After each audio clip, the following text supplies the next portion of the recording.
व्यापारी ने इसके आपको जो है 228 किलो सोना दिया है, वो सोना इस केदारनाथ मंदिर से कहाँ गायब हो गया, हम ये चाहते हैं इसकी उच्च स्तरीय जांच की जाए, उसके रिटायर्ड जज से न्यायालय से जांच करवाई जाए। देश भर के करोड़ों लोगों की आस्था का केंद्र है केदारनाथ धाम, उत्तराखंड के पावन 4 धामों में से एक। इस समय 4 धाम यात्रा चल रही है। लाखों श्रद्धालु लगातार बाबा केदार के दर्शन के लिए पहुंच रहे हैं। लेकिन बाबा केदार का ये धाम आस्था के साथ साथ इन दिनों विवादों का भी केंद्र बना हुआ है। आप केदारनाथ में देखिए 228 किलो सोने का घोटाला हो गया। आप पत्रकार लोग क्यों नहीं उठाते हो? तो जब वहाँ पर घोटाला हो गया तो अब आप दिल्ली में केदारनाथ बना लोगे, वहाँ पर फिर दूसरा घोटाला करोगे। 228 किलो सोना केदारनाथ से गायब कर दिया गया।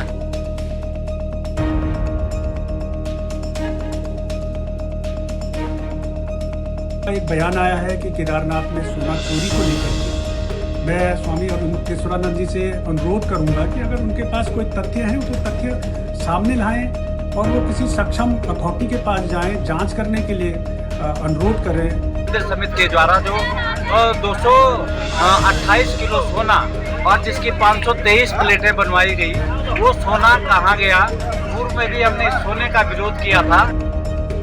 केदारनाथ धाम से सोना गायब होने वाला विवाद तो इतना बड़ा हो गया है कि इस विवाद ने संत समाज को 2 धड़ों में बांट दिया है।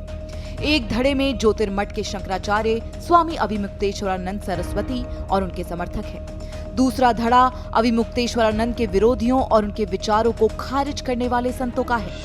केदारनाथ के गर्भगृह के सोने वाला विवाद पुराना है, लेकिन इस विवाद में नया तूफान उठा ज्योतिर्मठ के शंकराचार्य अभिमुक्तेश्वरानंद के नए दावे के बाद। विवाद की तह तक जाएं उससे पहले शंकराचार्य स्वामी अभिमुक्तेश्वरानंद का बयान आपके लिए सुनना जरूरी है।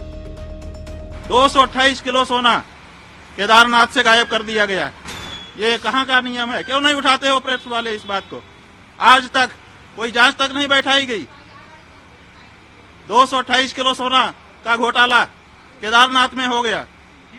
कौन जिम्मेदार है? क्यों इस बारे में जांच नहीं होती है? क्यों भाई इस बारे में निर्णय नहीं होता है?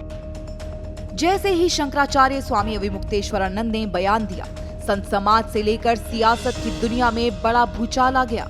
बद्रीनाथ और केदारनाथ मंदिर का जिम्मा संभालने वाली समिति यानी कि BKTC ने स्वामी अभिमुक्तेश्वरानंद के केदारनाथ मंदिर के गर्भगृह से 228 किलो सोना गायब होने के दावे का खंडन किया और ऐसे किसी भी घोटाले से साफ इनकार कर दिया। BKTC के अध्यक्ष अजेंद्र अजय शंकराचार्य स्वामी अभिमुक्तेश्वरानंद पर बरस पड़े। उनसे अपने दावे पर तथ्य और सबूत दिखाने की चुनौती तक दे डाली। एक बयान आया है कि केदारनाथ में सोना चोरी को लेकर के मैं स्वामी अभिमुक्तेश्वरानंद जी से अनुरोध करूंगा कि अगर उनके पास कोई तथ्य है तो तथ्य सामने लाएं और वो किसी सक्षम अथॉरिटी के पास जाएं, जांच करने के लिए अनुरोध करें। हाईकोर्ट में जाएं, सुप्रीम कोर्ट में जाएं, जनहित याचिका लगाएं, जांच की मांग करें अगर उनके पास में कोई तथ्य हैं। केवल सनसनी पैदा करने के लिए, विरोध करने के लिए और कांग्रेस के एजेंडे को आगे बढ़ाने के लिए स्वामी अभिमुक्तेश्वरानंद जी को ऐसा बयान नहीं देना चाहिए।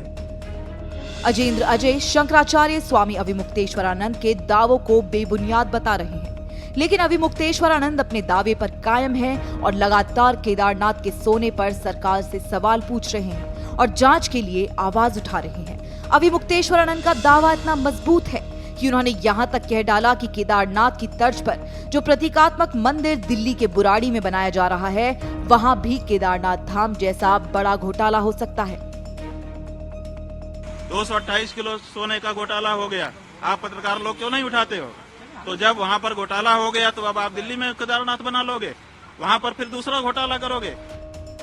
शंकराचार्य अभिमुक्तेश्वरानंद सरस्वती लगातार केदारनाथ सोना विवाद पर सरकार को घेर रहे हैं, रोज नए सवाल पूछ रहे हैं, तो BKTC के अध्यक्ष अजेंद्र अजय उनके हर दावे का जवाब दे रहे हैं। विवाद बढ़ा तो अजेंद्र अजय ने देश के सामने केदारनाथ के सोने से जुड़े नए तथ्य रखने शुरू कर दिए।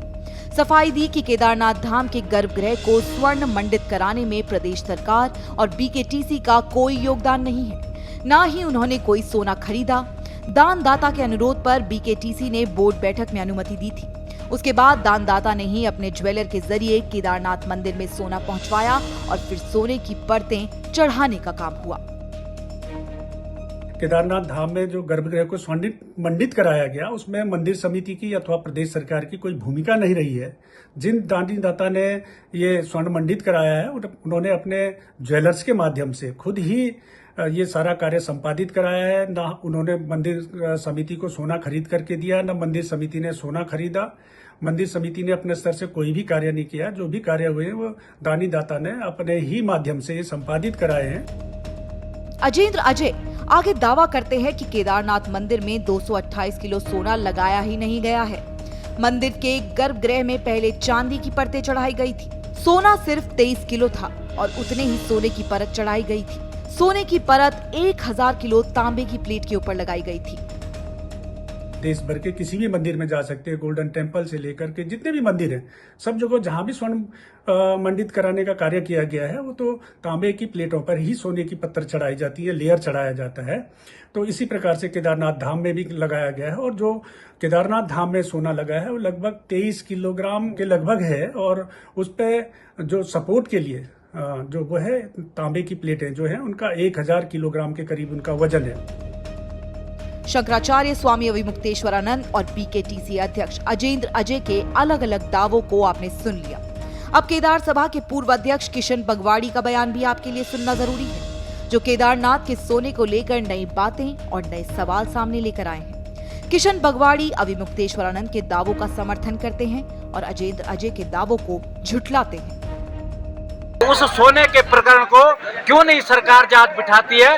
क्यों नहीं मंदिर समिति से अवगत कराया जाता है कि वो सोना कहाँ है जो 523 प्लेटें जिनकी बनाई गई थी, जो 228 किलो सोना है।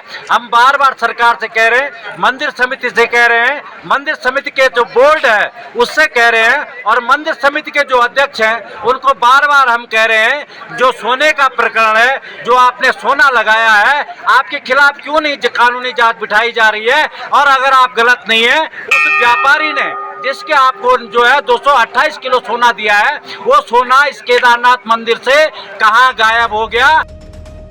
इस पूरे केदारनाथ मंदिर के सोना दान करने वाले दीनदाता कौन है? गर्भगृह को स्वर्ण मंडित कराने वाले दानदाता मुंबई के एक हीरा व्यापारी दिलीप लाखी और उनके अन्य परिजन हैं। लाखी परिवार ने देश के कई बड़े मंदिरों में सोने का काम करवाया है, मगर इसके बदले उन्होंने कभी अपने नाम का प्रचार नहीं चाहा। सोमनाथ, काशी विश्वनाथ और मुंबई के सिद्धिविनायक मंदिर में स्वर्ण मंडित कराने का काम भी उन्होंने ही कराया है। आपको बता दें कि कुछ समय पहले जो रामलला के मंदिर के स्वर्ण मंडित द्वार का फोटो सोशल मीडिया में वायरल हुआ था, लाखी परिवार ने राम मंदिर में 13 स्वर्ण मंडित द्वार बनवाए हैं। चलिए आपको बताते हैं कि शंकराचार्य ने किस सोना घोटाला का जिक्र किया है। वो मामला जून 2023 में सामने आया था। तब केदारनाथ धाम के मुख्य पुजारी संतोष त्रिवेदी ने आरोप लगाया था कि मंदिर के गर्भगृह की दीवारों पर 125 करोड़ रुपए का सोना मढ़वाया गया था। ये सोना 2005 में मंदिर की दीवारों पर लगवाया गया था। किसी दानदाता ने ये सोना दान में दिया था, लेकिन संतोष त्रिवेदी ने दावा किया था कि वो सोना अब पीतल में बदल गया है। उन्होंने बद्रीनाथ केदारनाथ मंदिर समिति यानी कि पीकेटीसी पर गड़बड़ी का आरोप लगाया था। हालांकि मंदिर समिति ने इन आरोपों को खारिज किया था और प्रबंधन को बदनाम करने की साजिश बताया था। इसी मसले पर शंकराचार्य अविमुक्तेश्वरानंद सरस्वती का कहना है कि सरकार ने इसकी कभी जांच नहीं की। अब आपको बताते हैं कि केदारनाथ गर्भगृह में कितना सोना लगा है। अजेंद्र अजय के मुताबिक दीनदाता के ज्वेलर्स ने मंदिर समिति को अपने स्टॉक रजिस्टर में एंट्री कराने के लिए जो बिल वाउचर दिए हैं, उसमें सोने की मात्रा लगभग 23 किलो 777 ग्राम बताया गया है। इसके अलावा सोने की परतों को चढ़ाने के लिए करीब 1000 किलोग्राम तांबे की प्लेटों का इस्तेमाल किया गया है। तो हमने आपको इस रिपोर्ट में केदारनाथ सोना घोटाला का सच बताने की कोशिश की। हमने आपको आरोप लगाने वाले शंकराचार्य अविमुक्तेश्वरानंद को भी सुनाया। वहीं दूसरी तरफ शंकराचार्य के आरोपों को गलत बताने वाले बद्रीनाथ केदारनाथ समिति के अध्यक्ष अजेंद्र अजय को भी सुनाया। अजेंद्र अजय ने शंकराचार्य के दावों को जिन तर्क के साथ गलत बताया है, उन्हीं दावों का खंडन केदार सभा के पूर्व अध्यक्ष ने किया है। तो आप खुद तय कीजिए कि केदारनाथ घोटाले पर कौन सच बोल रहा है। हालांकि घोटाला हुआ है या नहीं, ये वाकई में जांच का विषय है। केदारनाथ मंदिर से सोना गायब होने के आरोप बेहद गंभीर है। संतों और बीकेटीसी की मुद्दे पर अलग अलग राय हो सकती है, लेकिन ये करोड़ों लोगों की आस्था से जुड़ा मामला है। उत्तराखंड सरकार को इसकी गंभीरता को देखते हुए मामले की तह तक जाना जरूरी है। ब्यूरो रिपोर्ट, श्रेष्ठ उत्तराखंड। श्रेष्ठ उत्तराखंड पर खबरों से जुड़े रहने के लिए चैनल को सब्सक्राइब और लाइक करें, बेल आइकन दबाएं और देखते रहें श्रेष्ठ उत्तराखंड।